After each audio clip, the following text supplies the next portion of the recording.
Are you familiar with stories about short characters wishing they were big? In my life, I've seen a lot of them play out the same way. The short character gets a chance to become huge, but they grow so much that they cause havoc for everyone, which convinces them to go back to normal. If that setup sounds familiar to you, then you know what to expect with this cartoon. Rocko is certainly very short compared to nearly everyone else around him, but this cartoon is where he starts getting self-conscious about his size. Part of his desire to be bigger comes from a relatable instance of being impressed by O-Town's resident superhero, really big man. However, most of it comes from people being jerks to him about his size. There's a customer who purposefully has him get a comic off a really high shelf, and his horrid boss Mr. Smitty docks his pay just because he can't see Rocko behind the counter. Not only that, but Rocko is shown to be so short that he needs to stand on a box to work and sit on a balloon to drive his car. That kind of contrives his height anxiety, since these things to make Rocko taller never show up anywhere else. This is an example of everything we know about a show being compromised just to fit the standards of common plot archetypes. That's not the strongest storytelling direction to take. Then comes the part where Rocko gets a chance to become bigger. However, it's not exactly in reality. He has a car crash after driving with his height balloon deflated and passes at him to a dream world modeled after Oz mixed with a bit of Wonderland. While what happens is kind of cheap, and since we know right away it's all just a dream, I admit that what follows is best kept for a dream, even for a show with extreme cartoonish depictions of everything.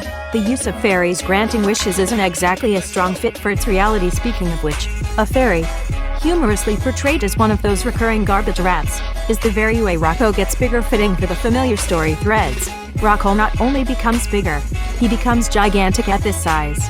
He causes havoc to everything he comes across, with planes flying into him, buildings coming down, and a sneeze causing violent gusts. It's a concern that Rocko is totally unaware of what he's causing, but it doesn't stop his innocent remarks to his new perspective of things from being charming. Unsurprisingly, he's seen as a monster for this, causing O-Town to call on really big man to take Rocko out. This leads to the comedic highlight of the cartoon, where RRBM brings a light-hearted edge to the superhero role. There's mild humor from how he calls Rocko out for destroying the town, and he even stops fighting for a while to teach Rocko a lesson for being himself. There's even subtle indications that he has a stalking problem, as he brings up Rocko's major feats as a shorty. So from that, Rocko is convinced to become small again with the help of Dorothy's red slippers magic oven mitts. Normally I'd say that it would have made more sense for Rocko to become smaller than a giant, but bigger than his old self.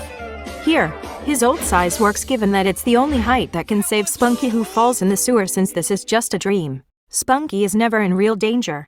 And it ends as Rocko finally wakes up for one last Wizard of Oz reference, those who wronged him apologizing, and a Joe Murray cameo are a plus. In the end, this short story isn't the show's most creative, but it's a pleasant little watch all the same.